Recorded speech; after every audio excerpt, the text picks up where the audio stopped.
Hey there, welcome to Izzo's Place. Back at Tracks 44. Please excuse the appearance. Not only am I camping, it's also just woke up and made pancake breakfast for everyone, so I'm probably not looking right yet. But anyway, got an interesting one for you today. So I've had this for a while. This is the Widow Jane Decadence. You may have seen the short because I released it before these long reviews. So Widow Jane Decadence is a blend of straight bourbon whiskey finished in maple syrup barrels. And if you look, it's got a recipe for an old fashioned, and it's called Jane's Crown Old Fashioned. And the reason for that is because they use Crown maple syrup barrels when they age this. Now, a friend bought this for me. This is Crown's maple syrup finished in bourbon barrels. How fun. So now we're going to go ahead and test this out. We'll do the alcohol review second. We'll do the maple syrup review first, because otherwise my pancakes will be fun. But actually, let's go ahead and nose and taste this thing just for fun, just a little bit. Seems crazy to do a big shot of maple syrup.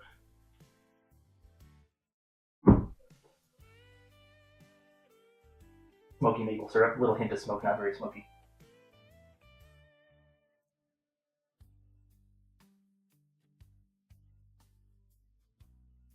Man, you can kind of taste the whiskey influence. Cool. So, anyway, I've got this preloaded. Dump that on there. Oh, don't mind the mimosa.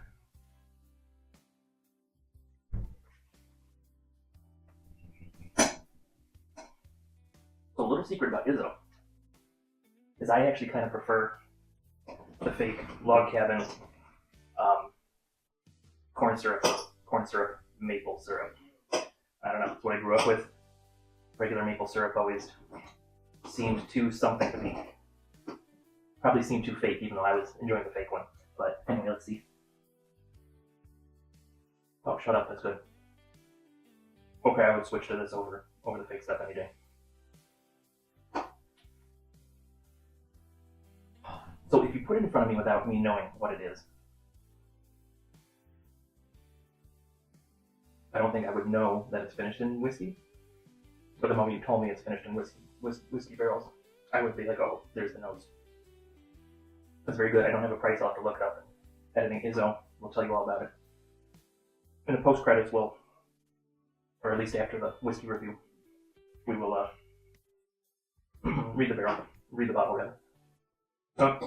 You don't want to watch me eat this whole thing. Let's go and get to the whiskey review.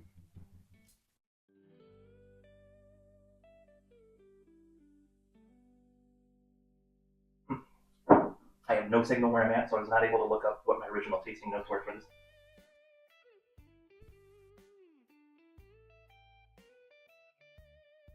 I thought I was going to cough.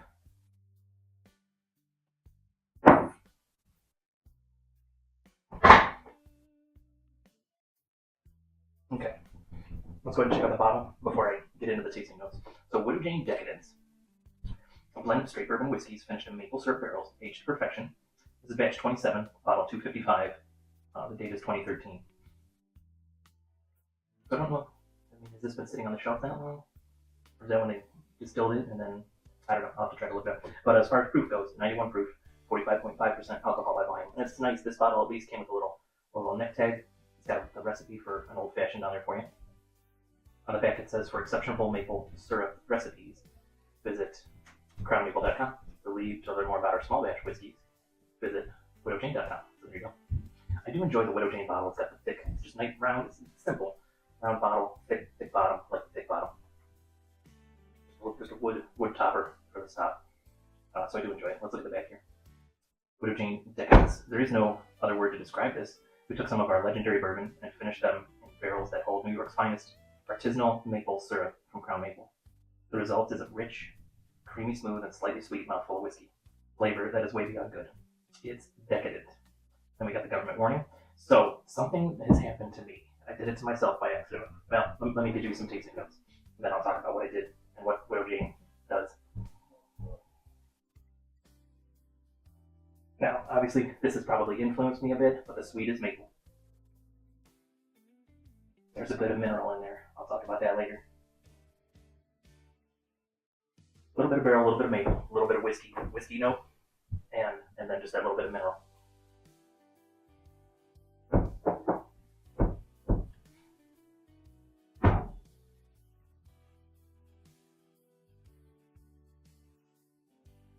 It's maple all the way through. A little bit of barrel action on the finish. A little bit of butter. Just a hint of butter. It is smooth. Not super oily. It's like a medium finish. All right, let me talk about that mineral note on the nose. Now, I will say today, the palate is fantastic. Last night, and I'll just go ahead and tell you now. So, they blend whiskey. They don't make their own yet. Well, I think they've started because I have a Widow Jane that I believe is filled and bottled by them. What we got here is the whiskey is made in Kentucky, Tennessee, and Indiana, and then they bottle it in Brooklyn, New York, by Widow Jane. So their contract distilling. I don't have a problem with that ever. But what happens is I wouldn't have a clue who the Kentucky is. Could be Bardstown. Could be, who knows, Four Roses. I don't know. Well, Four Roses was contract distilling, but now they do their own thing. Anyway, Indiana could be very likely is MGP, Midwest Grain Products. The Tennessee, people are contract distilling out of Tennessee. It is usually George Dickel. George Dickel can have a mineral note. Some people describe it as mineral. Some people describe it as Flintstones vitamins. Sometimes it tastes bad to me. So I got the mineral note on the nose. I did not get it on the palate today. But like I said last night, I was totally getting it. So I once had a sample pour of a 19-year-old George Dickel. And it was amazing tasting. It was it's like up there top 5 amazing whiskeys that I've ever tried. I didn't know it was Dickel at the time. I found out later. So some George Dickel doesn't have that mineral taste somehow. Or if it does, the other notes are overpowering it. So I was sort of chasing that George Dickel note, and because of me chasing that note, I can usually taste George Dickel when it's blended in with someone else. So I'm delighted today that I'm not getting those George Dickel notes. I am just getting like the nice blend with the maple finish. So thank you. Let's get back in here. See if anything's changed. See, even on the nose now, the mineral note is gone. Little hint of campfire, mostly maple, a little bit of whiskey.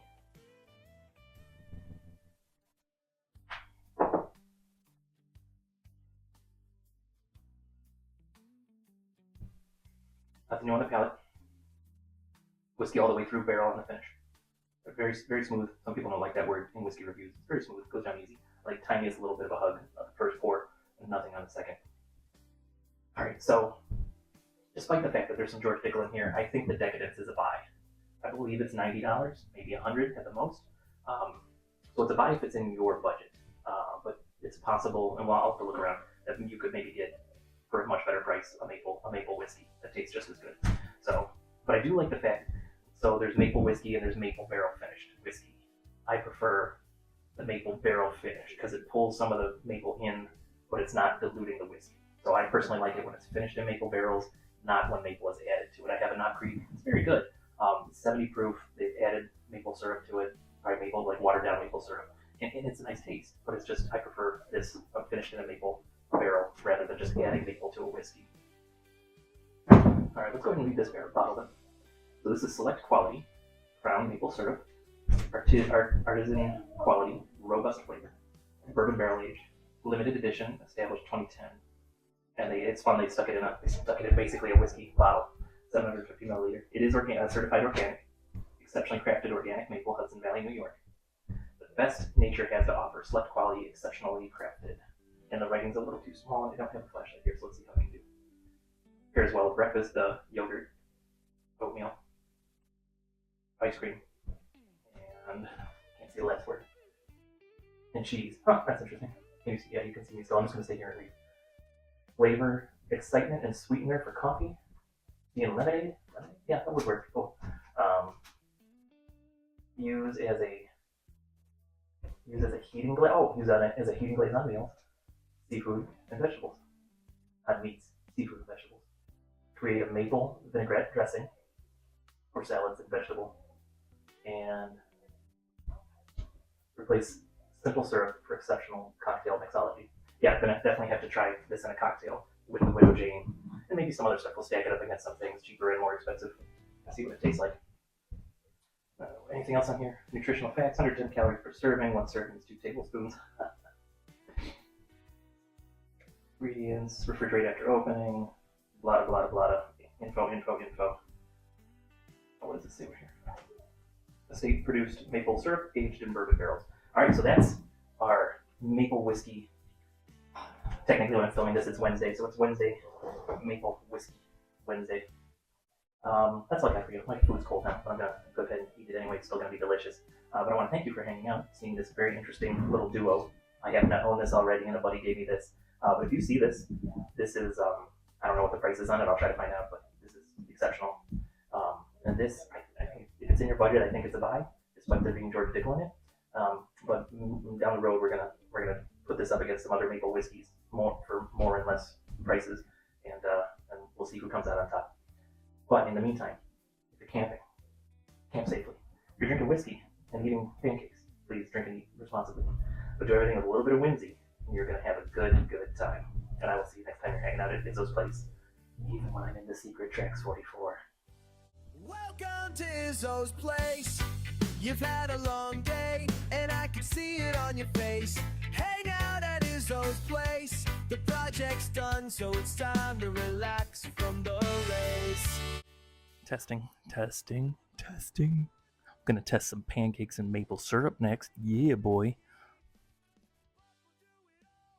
Okay, after credits, you guys can watch me eat. I'm so sorry. Let's see. What have I done? The weather's a little bit cooler. We had some rain. So first day we went to the neighboring camp, and they had wood-fired pizza explosion. They had like 9 recipes they did. So got to try a whole mess of different pizzas. They were all good. They made a cheeseburger pizza. That was super good. My favorite might have been the pickle pizza. It was like pickle with a dill ranch dressing on it. That was super good. What else? They did a marguerite pizza, a supreme pizza, Hawaiian pizza, so on. I don't know if I would like some, Hawaiian pizza. People seem to love or hate it. It was enjoyable. I don't think I'm ever going to crave it.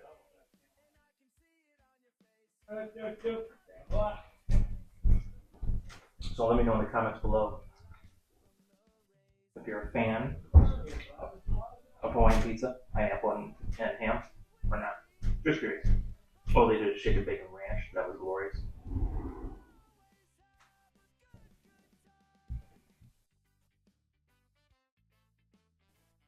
Alright, what else have I done? I haven't gone on any hikes yet. I need to go on a hike. I'll probably go today. Mrs. Izzo loves hiking, so gotta get her out of the house. Okay, let's see what the mimosa. So the mimosa is that inexpensive prosecco that I get from Costco. The purple label is like $7, and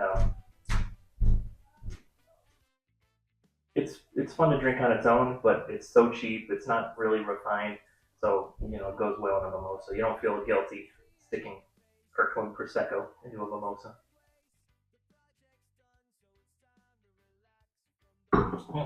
Good stuff.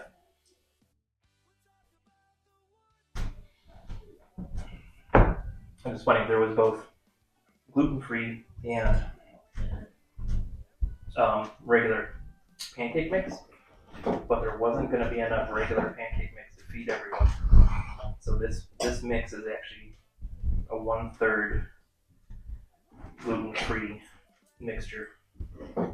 And they do still taste nice and fluffy. I was a little worried the batter didn't taste as good as batter usually tastes. And, in these days you're not supposed to eat batter, heaven forbid. But they turned out quite well, fortunately. And someone else made the bacon. I didn't make the bacon. So I don't know how you're used to making bacon. I grew up, my mom would just microwave it. Generally makes it nice and crispy. Usually not too floppy, at least the way she would do it. But then I started camping with my wife's family when I got married into that family, and so I'm used to seeing bacon grilled on a cast iron pan now, and that tastes glorious. And of course, we would obsess with keeping the bacon flat, like carefully flipping it. A friend of mine told me how her mother-in-law would make bacon. And it was for a big family. So she would take a pound of bacon and she would just basically throw it into the cast iron pan, like all slurried up. And I tried it, and it's a great way to cook bacon. Like it's not as much stress as trying to lay them all out flat and worrying about flipping them. You kind of just throw them in there and you turn it with the tongs every once in a while. And when it starts looking like everything's cooked through the way it needs to be, then you take it out and you can spread them out on paper towels, and then they stay nice and straight. But then today, this bacon was made, because there's 6 of us here right now. So this bacon was made in the oven. So we stuck it on 425 degrees and just baked it. And I don't know how long it took, but I mean, it was probably a good 20, 25 minutes. So we had it in there, we flipped most of them once, and there were just a couple that needed an extra flip or two. So it was baked bacon. It was really good. A little bit of fresh fruit, some raspberries, some blackberries. Good stuff. So yeah, I can't remember if I already said that, but yeah, let me know how you cook your bacon.